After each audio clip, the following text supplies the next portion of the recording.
Hello दोस्तों, स्वागत है पॉलिटेक्निक स्टडीज पे। मैं हूँ आर.के. सिंह एंड हम लोग कंटिन्यू कर रहे थे अप्लाइड फिजिक्स का 4th unit rotational motion.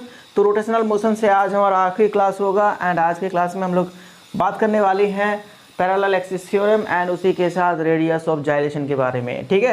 End moment of inertia से रिलेटेड एक दो न्यूमेरिकल प्रॉब्लम आज हम लोग सॉल्व करने वाले हैं। तो दोस्तों देरी ना करते हुए चलो करते हैं क्लास को स्टार्ट। तो दोस्तों प्रीवियस लेक्चर में हम लोगों ने कुछ ऑब्जेक्ट्स के लिए मोमेंट ऑफ इनर्शिया का फॉर्मूला निकाले थे, जैसे rod, circular plate, circular ring, hollow sphere, solid sphere. ये सारे ऑब्जेक्ट्स के लिए हम लोगों ने मोमेंट ऑफ इनर्शिया का फॉर्मूला डिराइव किए थे प्रीवियस लेक्चर में। अगर आपने प्रीवियस लेक्चर नहीं देखा होगा तो बिल्कुल देख लीजिएगा। प्लेलिस्ट का लिंक आपको मिल जाएगा हमारे वीडियो के डिस्क्रिप्शन पे, या फिर आप हमारे चैनल को विजिट करके भी देख सकते हैं। तो सिंपली आपको हमारे चैनल पे जाना है। चैनल पे जाने के बाद प्लेलिस्ट सेक्शन में आपको मिल जाएगा अप्लाइड फिजिक्स 1 का प्लेलिस्ट एंड उसी प्लेलिस्ट में आपको सारे क्लासेस अवेलेबल हो जाएगा, तो वहाँ से आप देख सकते हैं। तो दोस्तों आज हम लोग बात करने वाले हैं पैरेलल एक्सिस थ्योरम के बारे में। क्या होता है पैरेलल एक्सिस थ्योरम, क्या कहा गया है एंड इसको हम लोग कहाँ पे यूज़ करते हैं, ठीक है। तो देख लेते हैं। सबसे पहले तो देख लेते हैं इसका स्टेटमेंट, क्या कहा गया है पैरेलल एक्सिस थ्योरम पे, ठीक है। बिल्कुल आपके स्क्रीन पे आ रहा होगा। The moment of inertia of a body, the moment of inertia of a body about an axis parallel to the axis of body passing through its centre of mass is equal to the sum of moment of inertia of the body about the axis passing through the center of mass and product of the mass of the body times the square of the distance between the two axes, ठीक है। तो बहुत ही simple है दोस्तों, एक बार अगर आप समझ लेते हैं तो एक बार में ही आपको याद हो जाएगा, ठीक है। पहले समझ लेते हैं कि पैरेलल एक्सिस थ्योरम होता क्या है। ओके देखो दोस्तों, एक सर्कुलर प्लेट हम लोग लेंगे, ठीक है। एक सर्कुलर प्लेट हम लोग लेंगे तो इसका सेंटर ऑफ मास कहाँ होगा दोस्तों, बिल्कुल मिडिल में होगा, ठीक है। सर्कुलर प्लेट का सेंटर ऑफ मास कहाँ पे होगा, बिल्कुल मिडिल पे होगा। एंड यहाँ पे हम लोग एक एक्सिस ड्रॉ करेंगे, ठीक है। ये प्लेट, ये सेंटर ऑफ मास, तो सेंटर ऑफ मास को हम लोग CM लिखते हैं, ठीक है। एंड ये हो गया सेंटर ऑफ मास के थ्रू जो एक्सिस पास हो रहा है XX, ओके। तो अभी इस एक्सिस के अबाउट हम लोग इस बॉडी का मोमेंट ऑफ इनर्शिया निकाल सकते हैं। बिल्कुल हमें फॉर्मूला पता है इसका। तो क्या होगा इसका फॉर्मूला, चलो यहाँ पे I के नीचे मैं CM क्यों लिख रहा हूँ, क्योंकि हम लोग कौन से एक्सिस के अबाउट ले रहे हैं, जो एक्सिस सेंटर ऑफ मास के थ्रू पास हो रहा है। तो इसका फॉर्मूला क्या था दोस्तों, mr²/2 ऐसा था, ठीक है। तो ये हो गया इसका moment of inertia about the axis passing through centre of mass, okay. लेकिन अगर हमें निकालना है एक दूसरे एक्सिस के अबाउट, ये हो गया दूसरा एक्सिस x', ठीक है। इस एक्सिस के अबाउट हमें इस ऑब्जेक्ट का मोमेंट ऑफ इनर्शिया निकालना है। एंड कंडीशन क्या है दोस्तों, ये जो एक्सिस है एंड ये जो एक्सिस है, ठीक है, ये दोनों एक्सिस पैरेलल, ओके, बिल्कुल समांतराल है, ओके। ये एक्सिस एंड ये एक्सिस बिल्कुल पैरेलल है। तो इस एक्सिस के अबाउट हम लोग इस ऑब्जेक्ट का, इस बॉडी का मोमेंट ऑफ इनर्शिया कैसे निकालेंगे, तो यहाँ पे हम लोग यूज़ करेंगे पैरेलल एक्सिस थ्योरम, ओके। यहाँ पे हम लोग यूज़ करते हैं पैरेलल एक्सिस थ्योरम। तो पैरेलल एक्सिस थ्योरम में क्या कहा गया है देख लीजिए फिर से, the moment of inertia of a body about an axis, ठीक है। The moment of inertia of a body about an axis, तो यहाँ पे ये बॉडी है एंड इस एक्सिस के about, okay, parallel to the axis of body passing through its centre of mass. तो ये वाला एक्सिस क्या है दोस्तों, इस बॉडी के सेंटर ऑफ मास से जो एक्सिस पास हो रहा है उसके साथ पैरेलल है, ओके।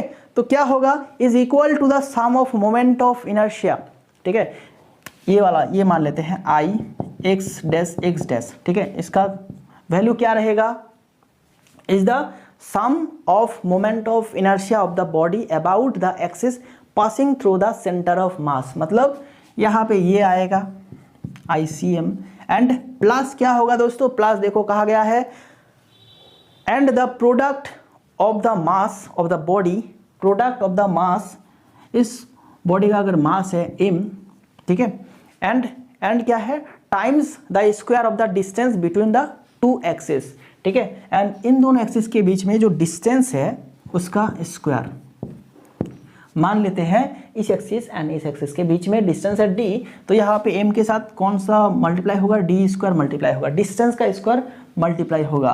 तो ये हो गया पूरा हमारा पैरेलल एक्सिस थ्योरम। ओके, तो पैरेलल एक्सिस थ्योरम के सहारे हम लोग क्या निकालते हैं दोस्तों, हम लोग सेंटर ऑफ मास के थ्रू जो एक्सिस पास होगा, ठीक है, उसी के पैरेलल दूसरे कोई एक्सिस के अबाउट हम लोग मोमेंट ऑफ इनर्शिया निकाल सकते हैं किसी भी बॉडी का। ठीक है, देखो सेंटर ऑफ मास के थ्रू जो एक्सिस पास हो रहा है उसके अबाउट मोमेंट ऑफ इनर्शिया निकालने का फॉर्मूला हमारे पास होता है। जैसे ये सर्कुलर प्लेट के लिए हो गया, अगर ये एक स्फीयर होता, ठीक है, एक स्फीयर होता बोले तो ये एक स्फीयर होता, गोलक होता, ठीक है ना, तो इसके सेंटर ऑफ मास ये हो गया, इसके अबाउट इसका मोमेंट ऑफ इनर्शिया हमें पता है 2/5 mr², ठीक है, ये था। ओके, तो अगर हमें यहाँ पे इस एक्सिस के अबाउट निकालना होता तो हम लोग क्या करते, प्लस क्या करते, इसका mass and distance md²। Okay, बस इतना हम लोग कर देते, इससे ज़्यादा नहीं करते। ओके, तो ऐसे हम लोग निकाल सकते हैं पैरेलल एक्सिस थ्योरम के रेस्पेक्ट में। ओके, ठीक है, तो ये हो गया दोस्तों पैरेलल एक्सिस थ्योरम। बहुत ही सिंपल था, आपको सिर्फ ये वाला फॉर्मूला याद रखना है एंड इसके साथ आपको स्टेटमेंट भी याद रखना है। स्टेटमेंट बिल्कुल आपके स्क्रीन पे अभी भी दिख रहा होगा। The moment of inertia of a body about an axis parallel to the axis of body passing through its centre of mass is equal to the sum of a moment of inertia of the body about the axis passing through the center of mass and product of the mass of the body times the square of the distance between the two axes। ठीक है दोस्तों, चलो अभी चले आते हैं next, एक और थ्योरम है perpendicular axis theorem. Okay, generally ये हमारे सिलेबस में है नहीं, लेकिन थोड़ा सा समझ लेते हैं। ठीक है, ये पैरेलल एक्सिस थ्योरम तो समझ चुके हैं एंड अभी हम लोग क्या करेंगे, परपेंडिकुलर एक्सिस थ्योरम को भी समझ लेते हैं।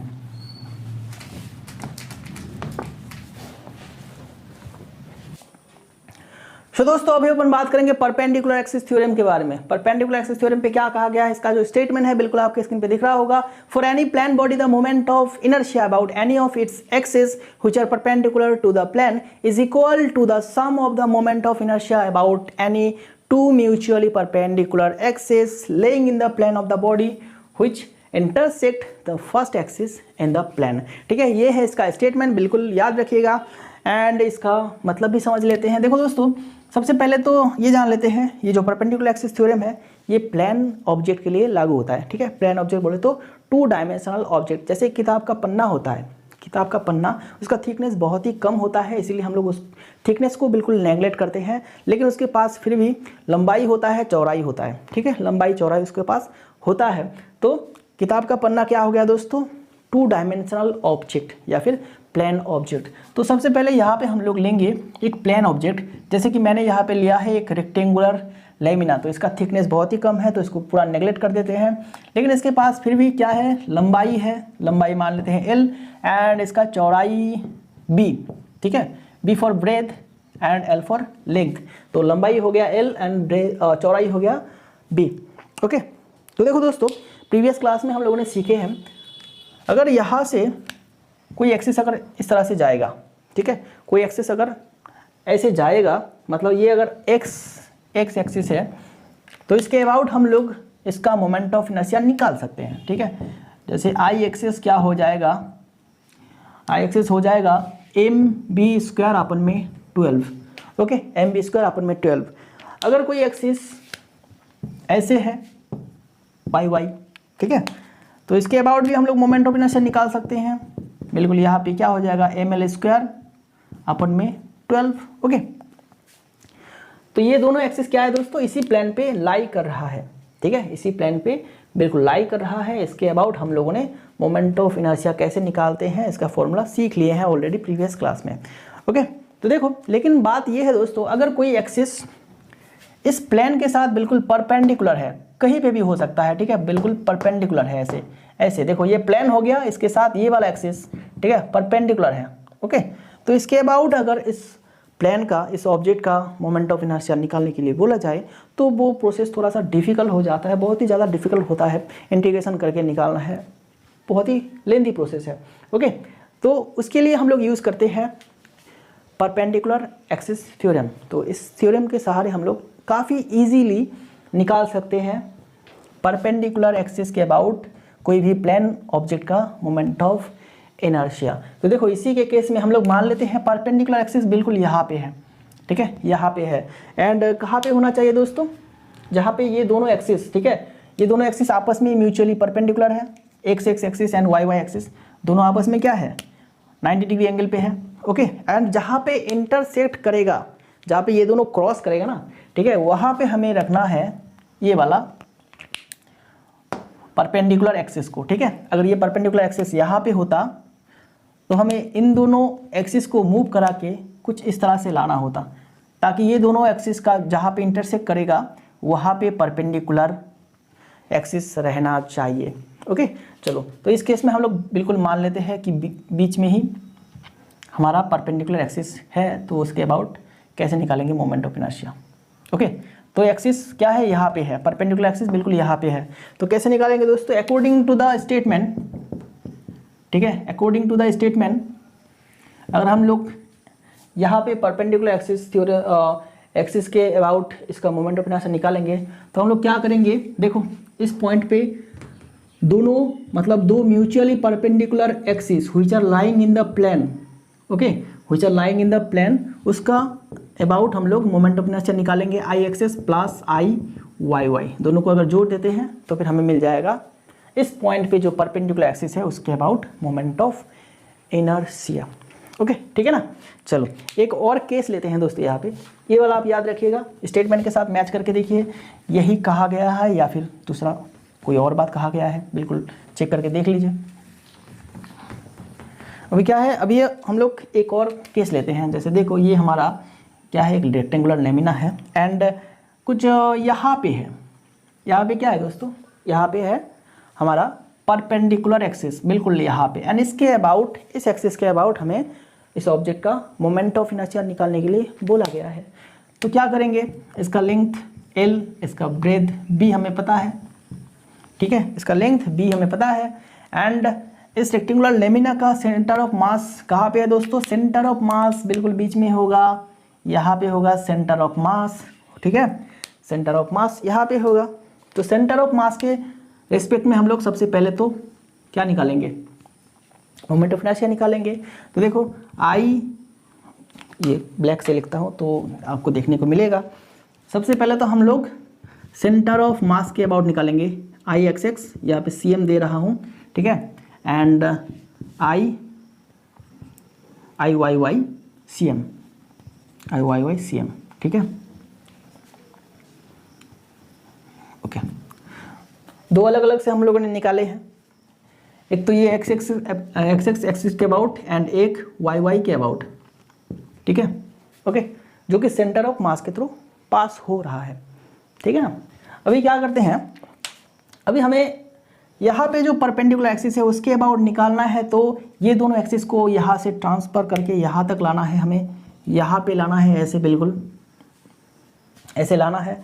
तो कैसे शिफ्ट करेंगे दोस्तों, देखो एक्स एक्स यहाँ पे x1 यानी कि y1, तो ये जो एक्स एक्स एक्सिस था, एक्स एक्स ये वाला एक्सिस सेंटर ऑफ मास के थ्रू पास हो रहा था, ठीक है, एंड ये क्या है, ये x1 x dash x dash या फिर x1 जो भी कहिए, ठीक है, ये क्या है, इसके साथ पैरेलल है, तो यहाँ पे हम लोग पैरेलल एक्सिस थ्योरम अप्लाई करेंगे बिल्कुल। चलो अब आई x1 का अगर हम लोग निकालेंगे तो क्या करेंगे, पैरेलल एक्सिस थ्योरम लगाएंगे यहाँ पे, पहले तो सेंटर ऑफ मास के अबाउट हम लोगों ने जो निकाले हैं, ठीक है, इसको प्लस इसका जो डिस्टेंस है एंड इसका जो मास है m, अगर ये डिस्टेंस छोटा सा डिस्टेंस d है तो d² हो गया, एंड ऐसे ही हम लोग आई वाई डैश का निकाल सकते हैं, I Y Y C M plus m and d1 यहाँ पे मान लेते हैं, d1 का स्क्वायर, ओके, ऐसे निकाल सकते हैं। एंड इन दोनों को अगर हम लोग जोड़ देते हैं तो फिर हमें इसके अबाउट मिल जाएगा।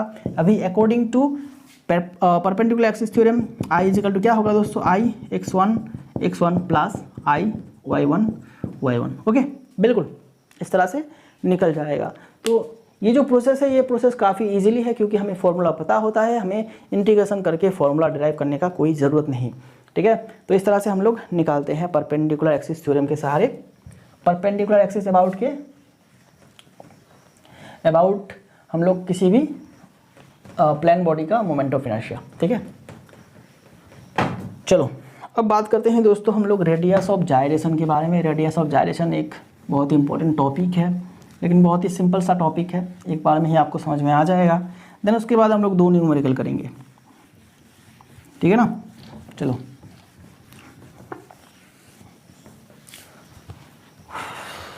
तो दोस्तों अभी अपन बात करते हैं रेडियस ऑफ जायरेशन के बारे में। Radius of gyration, radius of gyration क्या होता है दोस्तों, बहुत ही सिंपल तरीके से समझेंगे। देखो अगर यहाँ पे कोई ऑब्जेक्ट है, ठीक है, यहाँ पे एक ऑब्जेक्ट है एंड ये आपका कोई एक एक्सिस हो गया, एक्सिस ऑफ रोटेशन, इसके अबाउट ऐसे ये घूमेगा, ठीक है। तो हम लोग कैसे निकालते थे दोस्तों, देखो यहाँ पे कुछ पॉइंट को हम लोग कंसिडर कर लेते हैं, M1 M2 M3, ठीक है, M1 M2 M3 एंड इसके अबाउट इसके साथ, ठीक है, एक्सिस ऑफ रोटेशन के साथ इसका डिस्टेंस R1, इसका R2 एंड इसका R3, ऐसा हम लोग मान लेते हैं, ठीक है। तो इसका मोमेंट ऑफ इनर्शिया क्या होगा दोस्तों, बताइए मोमेंट ऑफ इनर्शिया। बिल्कुल I equal to M1 R1 का स्क्वायर प्लस M2 R2 का स्क्वायर प्लस M3 R3 का स्क्वायर, ठीक है, कुछ ऐसे होगा, ठीक है ना। ओके, तो इसको हम लोग ऐसे लिख सकते हैं I equal to summation MR square, ठीक है, हमारे पास ये फॉर्मूला था। तो अब क्या करते हैं दोस्तों, अब इसी एक्सिस को हम लोग यहाँ पे ड्रॉ कर लेते हैं एंड मान लेते हैं ये जो ऑब्जेक्ट है, ठीक है, ये जो ऑब्जेक्ट है इसका जो सेंट्रोइड है, जिसमें कि इसका सारा मास क्या है, फोकस्ड है, कंसंट्रेटेड है। तो एक पॉइंट ऐसा होगा सेंट्रोइड पॉइंट, ओके, या फिर सेंटर ऑफ मास जो भी कह लीजिए। तो इसमें मान लेते हैं कि इसका सारा मास उसी पॉइंट पे फोकस है, ओके, उसी पॉइंट पे कंसंट्रेटेड है। तो यहाँ पे इस पॉइंट को हम लोग सिर्फ ड्रॉ करेंगे, यहाँ पे पॉइंट को, पूरा बॉडी को हम लोग ड्रॉ नहीं करेंगे, सिर्फ पॉइंट को मान लेते हैं। इस पॉइंट पे इस बॉडी का पूरा मास क्या है, फोकस्ड है इसी पॉइंट पे, ओके, ठीक है। तो अब देखो, अब हम लोग इस पॉइंट का निकालेंगे moment of inertia about this axis, axis of rotation ये हो गया हमारा, इसके अबाउट हमें निकालना है। तो ये जो डिस्टेंस होगा दोस्तों, ठीक है, ये डिस्टेंस होगा आपका k, ओके, एंड ये पूरा मास है आपका m, ठीक है ना, m। तो इसके अबाउट क्या होना चाहिए, इसका moment of inertia I equal to mk square, okay, ठीक है ना। अब इस डिस्टेंस को इतना होना चाहिए कि ये जो मोमेंट ऑफ इनर्शिया निकला एंड ये जो मोमेंट ऑफ इनर्शिया निकला दोनों सेम हो, ठीक है ना। तो तब इस डिस्टेंस को हम लोग कहेंगे रेडियस ऑफ जायरेशन, ठीक है ना। देखो रेडियस ऑफ जायरेशन क्या है, एक इमेजिनरी डिस्टेंस है जो कि हम लोगों ने एज्यूम कर लिए हैं कि k का वैल्यू इतना होगा तभी जाके ये वाला मोमेंट ऑफ इनर्शिया एंड ये वाला मोमेंट ऑफ इनर्शिया दोनों इक्वल होगा, तब जाके हम लोग k को क्या कहेंगे, रेडियस ऑफ जायरेशन। फटाफट से देखो, अब इसका आप डेफिनेशन फटाफट से देख लो। Radius of gyration represents the radial distance from the given axis of rotation where the center of mass of the body can be assumed to be concentrated so that its rotational inertia remains unchanged, ठीक है। बिल्कुल देखो कहा क्या गया है, radius of gyration क्या है दोस्तों, एक रेडियल डिस्टेंस है। देखो रेडियल डिस्टेंस हम लोगों ने क्या किए हैं, ये जो बॉडी है दोस्तों, इसका जो पूरा मास है उसको हम लोगों ने एक पॉइंट पे कंसीडर कर लिए हैं, ठीक है, इसमें कंसीडर कर लिए हैं एंड ये है रेडियल डिस्टेंस। तो इस रेडियल डिस्टेंस से इस पॉइंट का इसके अबाउट जो मोमेंट ऑफ इनर्शिया होगा वो पहले जैसा ही रहेगा, इस ऑब्जेक्ट के केस में जो था इसके केस में वही रहेगा, तब जाके हम लोग इस रेडियल डिस्टेंस को कहेंगे रेडियस ऑफ जायरेशन। बिल्कुल आपके स्क्रीन पे दिख रहा होगा इसका डेफिनेशन, दो डेफिनेशन है, दोनों ही आपको लिखाऊंगा, ठीक है। पहला डेफिनेशन तो मैंने दिखा दिया, आपको फिर से दिखा देता हूँ। Radius of gyration represents the radial distance from the given axis of rotation where the centre of mass of the body can be assumed to be concentrated so that its rotational inertia remains unchanged, ठीक है। अब दूसरा definition भी देख लेते हैं फटाफट से। We can define the radius of gyration as the imaginary distance from the centroid at which the area of cross section is imaginated to be focused at a point in order to obtain the same moment of inertia. It is denoted by k, ठीक है। तो हम लोगों ने ये एक imaginary distance को assume कर लिए हैं एंड ये भी एज्यूम कर लिए हैं कि इस पॉइंट में इस पूरे ऑब्जेक्ट का मास कंसेंट्रेटेड है, ठीक है। तो ये जो हम लोगों ने डिस्टेंस एज्यूम किए हैं, किस लिए एज्यूम किए हैं, ताकि इस केस में एंड इस केस में, दोनों ही केस में जो मोमेंट ऑफ इनर्शिया आएगा वो बिल्कुल इक्वल हो, तो फिर इस डिस्टेंस को हम लोग कह सकते हैं रेडियस ऑफ जायरेशन। ओके, ठीक है ना। तो रेडियस ऑफ जायरेशन का फॉर्मूला आपको देख लेते हैं। देखो, तो हम लोग इन दो केसेस से ये कह सकते हैं कि I equal to M K square अपन में, sorry equal to M R square, ठीक है। I equal to M K square equal to M R square, तो I को हटा देते हैं यहाँ पे, ठीक है। एम एम यहाँ पे क्या होगा दोस्तों, एम एम यहाँ पे रिमूव हो जाएगा। ओके, तो K इजिकल टू क्या रहेगा, R रहेगा, ठीक है। Okay, K equal to R रहेगा। एंड यहाँ से हम लोग ये भी कह सकते हैं I equal to M K square, तो K का वैल्यू अगर हम लोग ऐसे निकालेंगे तो क्या निकलेगा दोस्तों, I बाई एम, ठीक है, उसका रूट ओवर, ठीक है ना। ये हो गया आपका रेडियस ऑफ जायरेशन का फॉर्मूला, ठीक है। चलो अब किसी एक ऑब्जेक्ट के लिए हम लोग निकाल लेते हैं रेडियस ऑफ जायरेशन, ठीक है। किसी एक ऑब्जेक्ट के लिए हम लोग रेडियस ऑफ जायरेशन निकाल लेते हैं। देखो दोस्तों, एक ऑब्जेक्ट है हमारा ये रॉड, ठीक है। रॉड के सेंटर ऑफ मास के थ्रू जो एक्सिस पास होगा, इसके अबाउट अगर हम लोग इसका मोमेंट ऑफ इनर्शिया निकालेंगे तो क्या होगा, इसका एम एल स्क्वायर अपन में 12, इसका फॉर्मूला था ये। ओके, तो अब इसका अगर हम लोग रेडियस ऑफ जायरेशन निकालेंगे तो फिर क्या निकलेगा, आई इजिकल टू एम के निकलेगा, ठीक है। आई equal to M K square, तो के का वैल्यू यहाँ पे निकालिए एंड आई का वैल्यू तो ये हो गया, ठीक है। K square equal to I by M, M L square अपन में 12 एंड नीचे क्या रहेगा दोस्तों, एम रहेगा। ओके, तो ये क्या रहेगा, सिर्फ यहाँ हमारे पास एल बाई 12 रहेगा एंड इसके बाद अगर के निकालेंगे तो ये होगा एल स्क्वायर अपन में 12। ओके, इसको हम लोग एल को बाहर निकालेंगे एंड 1/12 आ जाएगा, ठीक है। तो ये हो गया radius of gyration for rod, ठीक है ना। कुछ इस तरह से हम लोग निकाल सकते हैं। तो दोस्तों, तो थ्योरी पार्ट आज का हमारा फिनिश हो गया है, radius of gyration, then parallel axis theorem, perpendicular axis theorem, सारे थ्योरी पार्ट खत्म हो गया है। अब हम लोग दो न्यूमेरिकल प्रॉब्लम सॉल्व कर लेते हैं तो पूरा कंसेप्ट हमारा क्लियर हो जाएगा एंड ये चैप्टर भी फिनिश हो जाएगा, ठीक है। एंड दोस्तों, नेक्स्ट यूनिट हम लोग स्टार्ट करने वाले हैं थर्मोडायनामिक्स, ठीक है, थर्मोडायनामिक्स, क्योंकि जो प्रॉपर्टीज ऑफ मैटर यूनिट है दोस्तों वो बहुत ही लंबा यूनिट है। अगर उसको हम लोग स्टार्ट करेंगे तो फिर एग्ज़ाम से पहले हम लोग उसको ख़त्म भी नहीं कर पाएंगे, तो एक पूरा यूनिट हमारे पास बाकी रह जाएगा। ओके, इसलिए थर्मोडायनामिक्स को पहले हम लोग सॉल्व कर लेंगे, देन उसके बाद हम लोग स्टार्ट करेंगे प्रॉपर्टीज ऑफ मैटर, ठीक है। चलो, सो दोस्तों, आज का पहला सवाल आपके स्क्रीन पे आपको दिख रहा होगा। कहा गया है 3 rods of mass m and length l are jointed together to form an equilateral triangle as shown in figure. Find the moment of inertia of the system about an axis passing through its center of mass and perpendicular to the plane of triangle।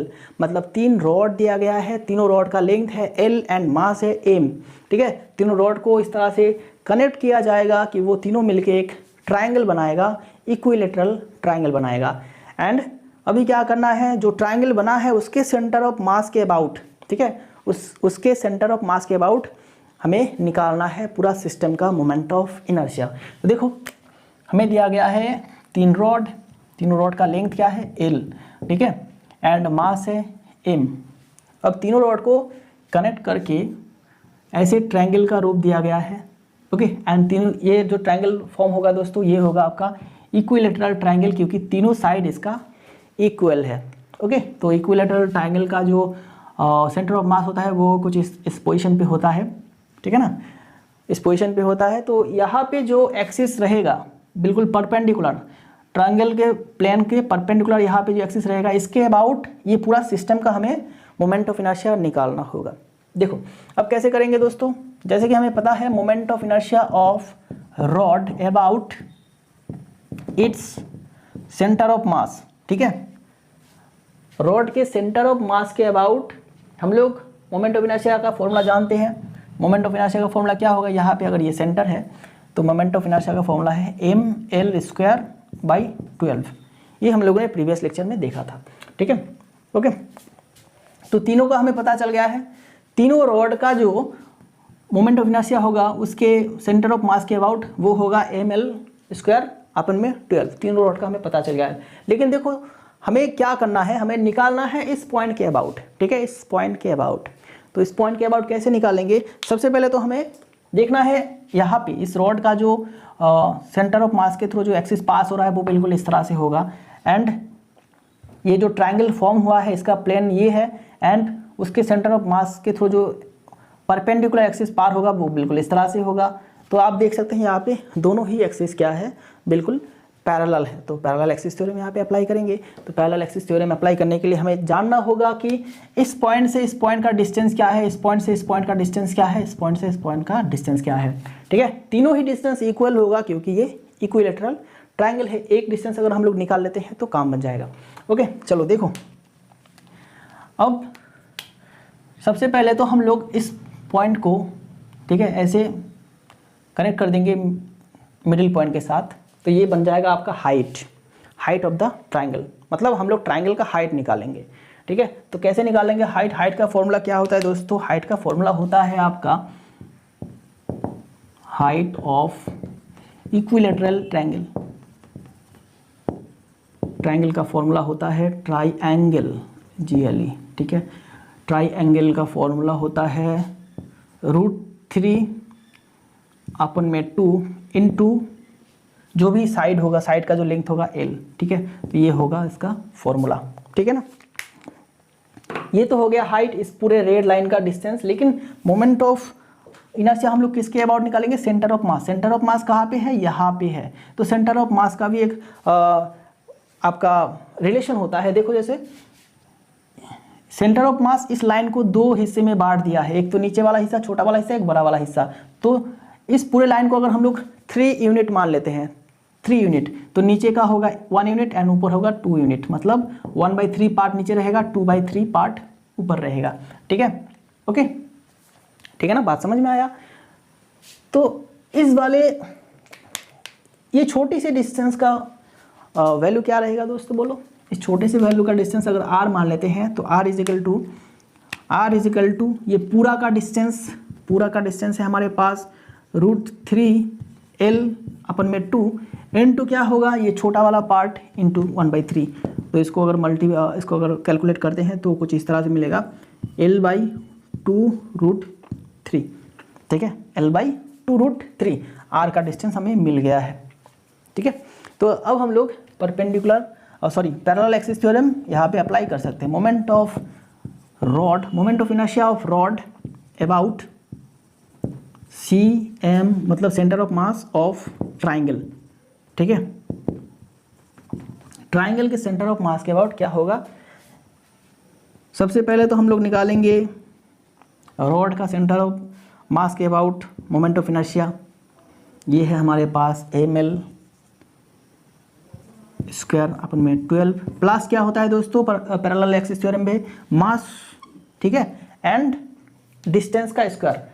ये जो rod है इसका मास m है and distance ये वाला distance, ठीक है। ये डिस्टेंस कितना है आपका L/2 √3 का स्क्वायर, ठीक है।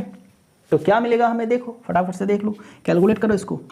ml² अपन में 12 प्लस यहाँ पे m तो m रहेगा, L का स्क्वायर आएगा, नीचे क्या रहेगा दोस्तों 2 का स्क्वायर 4, 3 का स्क्वायर √3 का स्क्वायर 3, मतलब 4 × 3 12, ओके ठीक है। तो इसको कैलकुलेट करने से क्या मिला, दोनों को अगर ऐड कर देते हैं 2ml² अपन में 12, तो 2 और 12 कट जाएगा, ml² अपन में 6। ये होगा पूरा सिस्टम का हमारा क्या दोस्तों, ये होगा पूरा सिस्टम का मोमेंट ऑफ इनर्शिया। सॉरी, पूरा सिस्टम का नहीं, ये तो एक रॉड का हम लोगों ने निकाले हैं, ठीक है। पूरा सिस्टम का नहीं, ये एक रॉड का हम लोगों ने निकाले हैं, एक रॉड का। 3 रॉड का क्या होगा, moment of inertia of the system,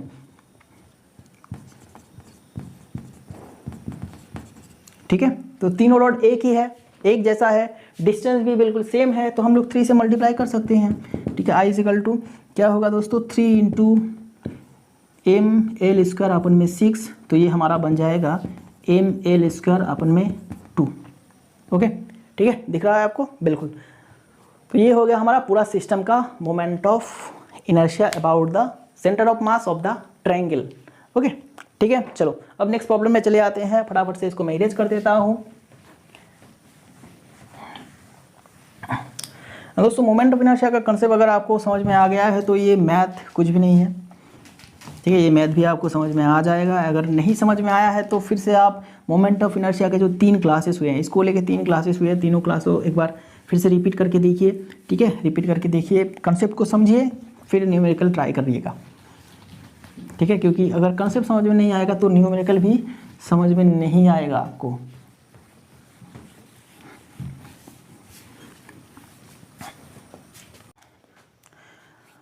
सो दोस्तों नेक्स्ट प्रॉब्लम भी आपके स्क्रीन पे आपको दिख रहा होगा। क्या कहा गया है? From a uniform circular disc of radius r and mass 9 m, a small disk of radius r/3 and mass m is removed as shown in figure. Calculate the moment of inertia of the remaining disk about an axis perpendicular to the plane of the disk and passing through the center of the disk. ठीक है, तो देखो पूरा question को एक बार पढ़ लीजिए, चाहे तो लिख लीजिए, देन उसके बाद देखो यहाँ पे मैं आपको समझा देता हूँ क्वेश्चन। ये एक सर्कुलर डिस्क है दोस्तों, ठीक है, सर्कुलर डिस्क है एंड इसका सेंटर ये मान लेते हैं। तो इसका रेडियस क्या दिया गया है? बड़े से डिस्क का रेडियस दिया गया है r एंड मास है 9m, ठीक है। इस बड़े से डिस्क से एक छोटा सा डिस्क काट के निकाला जाएगा, ठीक है। बड़े से डिस्क से छोटा सा डिस्क यहाँ पे काट के निकाला जाएगा। तो छोटे से डिस्क का जो रेडियस है वो कितना है? r/3। तो इसका डायमीटर क्या होगा? Diameter dia of small disc ये क्या होगा? 2 × r/3 मतलब 2r/3, ठीक है, 2r/3 होगा। ओके, ठीक है ना। r/3 अगर इसका रेडियस है तो डायमीटर 2r/3 होगा। एंड देखो दोस्तों ये पूरा जो, चलो यहाँ पे इसको रेड से मार्क कर देता हूँ तो बेहतर रहेगा, ठीक है। इसका ये हो गया, ये जो पूरा लाइन आपको दिख रहा होगा यहाँ से यहाँ तक, इसका ये क्या है? ये रेडियस ऑफ द बड़ा वाला डिस्क, ठीक है। ये क्या है दोस्तों? यहाँ से यहाँ तक बड़ा वाला डिस्क रेडियस क्या है? r। तो ये अगर r/3 है तो इतना कितना है? ये कितना है देखो। तो हम लोग निकाल सकते हैं distance of centre of small disk from the center of larger disk, ठीक है। तो छोटे से डिस्क का जो सेंटर है एंड बड़े से डिस्क का जो सेंटर है उसके बीच में डिस्टेंस क्या होगा? r माइनस ये छोटा वाला डिस्टेंस माइनस कर दीजिए फटाफट से, r/2, ठीक है, ओ सॉरी r/3, ठीक है। तो ये होगा आपका 2r/3, ओके, 2r/3 होगा। डायमीटर निकालने का कोई ज़रूरत नहीं था, ठीक है, डायमीटर नहीं निकालेंगे, बस ऐसे ही निकल जाएगा।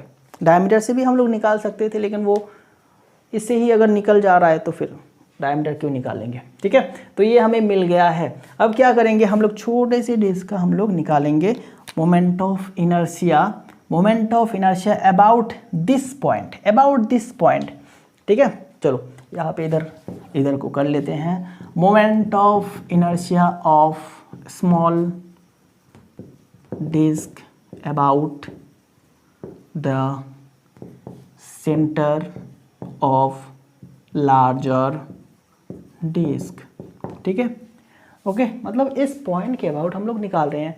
तो कैसे निकालेंगे दोस्तों? देखो सबसे पहले तो इसका हमें अपने सेंटर ऑफ मास के अबाउट, ठीक है, हमें क्या निकालना है? मोमेंट ऑफ इनर्शिया निकालना है। देन हम लोग पैरेलल एक्सिस थ्योरम लगा देंगे, ठीक है। तो देखो क्या होगा? आई स्मॉल यहाँ पे मान लेते हैं, आई स्मॉल, और स्मॉल इसका होगा m r² अपन में 2, ठीक है, m r² अपन में 2। r क्या है दोस्तों? r है आपका यहाँ पे 3, r/3। इसका रेडियस क्या है? r/3। ओके, इसका स्क्वायर, ठीक है, इसको कैलकुलेट करते हैं एंड प्लस m इसका मास एंड डिस्टेंस का स्क्वायर। डिस्टेंस क्या निकला है दोस्तों, r/3 इसका स्क्वायर। समझ में आया कुछ? समझ में आया दोस्तों? हम लोगों ने पैरेलल एक्सिस थ्योरम लगाए हैं। पहले तो इसका मोमेंट ऑफ इनर्शिया निकालना है इसी के सेंटर ऑफ मास के अबाउट, देन उसके बाद ये इसका मास इनटू डिस्टेंस ऐड कर देना है। ये तो था पैरेलल एक्सिस थ्योरम। चलो, आई थिंक ये वाला पार्ट आपको नहीं दिख रहा होगा, ठीक है, तो मैं थोड़ा सा इधर लिख देता हूँ। स्मॉल डिस्क का हम लोग निकाल रहे हैं, तो सबसे पहले तो इसका निकालेंगे, m है इसका mass and m/2 into r क्या है दोस्तों, r/3 इसका स्क्वायर रहेगा, प्लस क्या है, प्लस क्या है दोस्तों, इसका मास m, डिस्टेंस 2r/3 इसका स्क्वायर। ओके, ठीक है, तो कैलकुलेट करें। mr² नीचे होगा 2 एंड ये 3 का स्क्वायर 9, 18 माइनस प्लस यहाँ पे होगा m एंड 2 का स्क्वायर 4r² अपन में 9, ठीक है। अगर इसको हम लोग ऐड करेंगे तो क्या मिलेगा हमें, नीचे 18 होगा, ठीक है, नीचे 18 होगा एंड mr² प्लस इधर क्या होगा, 4 दूना 8 mr², ठीक है, तो तीनों मिलके होगा 9mr² अपन में 18, मतलब mr² अपन में 2, ठीक है। तो छोटे वाले डिस्क का हमें मोमेंट ऑफ इनर्शिया निकल गया है, ठीक है, छोटे वाले डिस्क का मोमेंट ऑफ इनर्शिया निकल गया है। अब हम लोग क्या निकालेंगे, अब हम लोग निकालेंगे टोटल, ठीक है, पूरे डिस्क का। चलो, इस वाले पार्ट को मैं क्या करता हूँ दोस्तों, इरेज कर देता हूँ। पिक्चर तो आप लोगों ने ड्रॉ कर लिए होंगे तो फिर कोई दिक्कत नहीं, क्योंकि कुछ चीज़ें लिखना है दोस्तों, ठीक है। यहाँ पे हम लोग लिखेंगे moment of inertia of remaining disc about the centre point, ठीक है, ओके, सेंटर ऑफ मास, ठीक है। अब हम लोग बड़े से डिस्क से छोटे से डिस्क को काट के निकाल देने के बाद जो डिस्क रह गया है, ठीक है, जो डिस्क हमारे पास रह गया है उसका मोमेंट ऑफ इनर्शिया निकालेंगे। कैसे, बड़े वाले डिस्क माइनस छोटे वाले disc, I equal to MOI of larger disc, ठीक है, minus m moment of inertia of smaller disc, ठीक है। तो देखो, मोमेंट ऑफ इनर्शिया और लार्जर डिस्क क्या है दोस्तों, फॉर्मूला हम लोग जानते हैं, प्लेट का फॉर्मूला, ठीक है, सर्कुलर प्लेट का फॉर्मूला क्या है, mr²/2। तो m क्या है, बड़े वाले डिस्क का जो मास था वो क्या था, 9m, mr² अपन में 2 माइनस क्या होगा दोस्तों, moment of inertia of smaller disc, ये है mr² अपन में 2, ठीक है। तो ये क्या आएगा, बोलो। बहुत ही सिंपल सा मैथ है दोस्तों, बहुत ही सिंपल सा मैथ है। यहाँ पे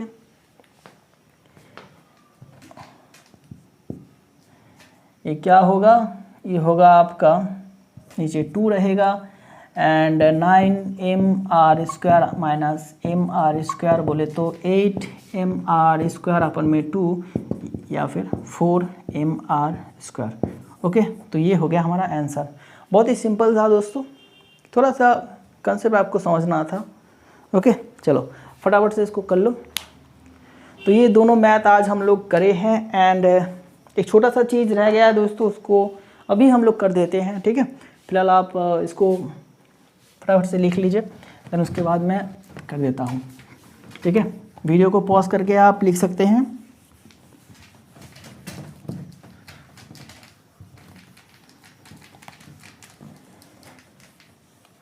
तो दोस्तों रेडियस ऑफ जाइरेशन का जो हम लोगों ने फॉर्मूला सीखे हैं, ठीक है, k is equal to root over I by M. Okay, उसी को थोड़ा सा मॉडिफाई करके देखेंगे, ठीक है ना, सिस्टम ऑफ पार्टिकल के केस में। सो दोस्तों रेडियस ऑफ जाइरेशन का सिंपल सा फॉर्मूला हम लोगों ने देखा था, k is equal to root over I by M.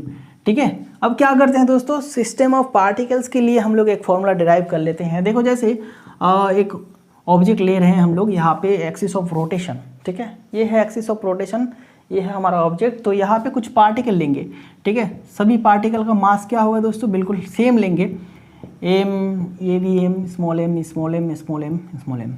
Okay, N numbers of हम लोगों ने लिए हैं, बहुत सारे पार्टिकल्स ऐसे हम लोगों ने लिए हैं, सबका मास हम लोगों ने एम लिए हैं।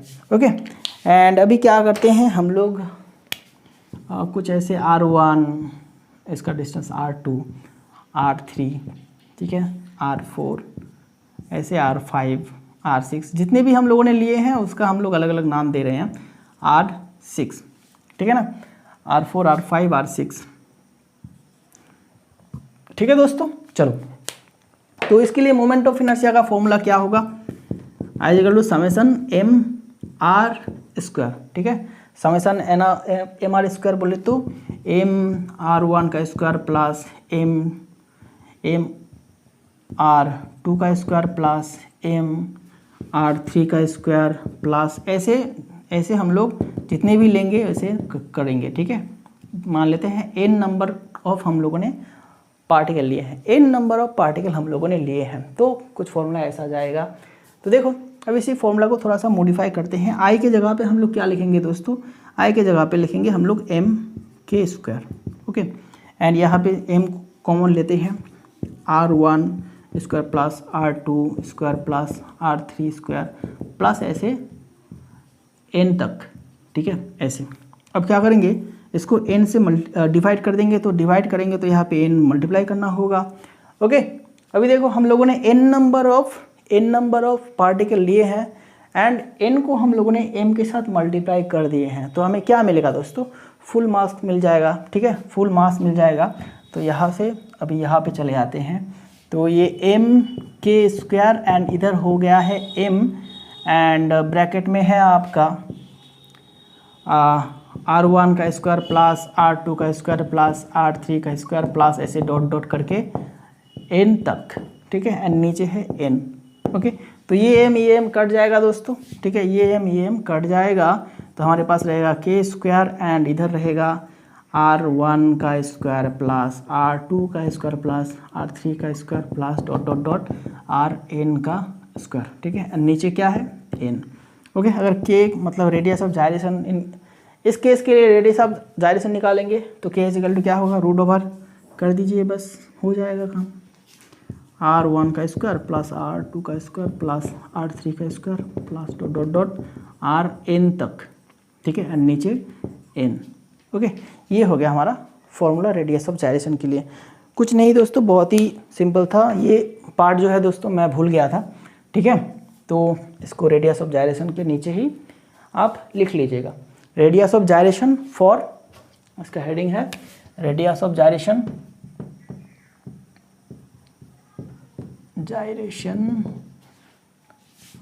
फॉर सिस्टम ऑफ पार्टिकल्स, ठीक है, radius of gyration for system of particles, ये हेडिंग लगा के आप ये इस तरह से कर लीजिएगा, ठीक है, निकल गया।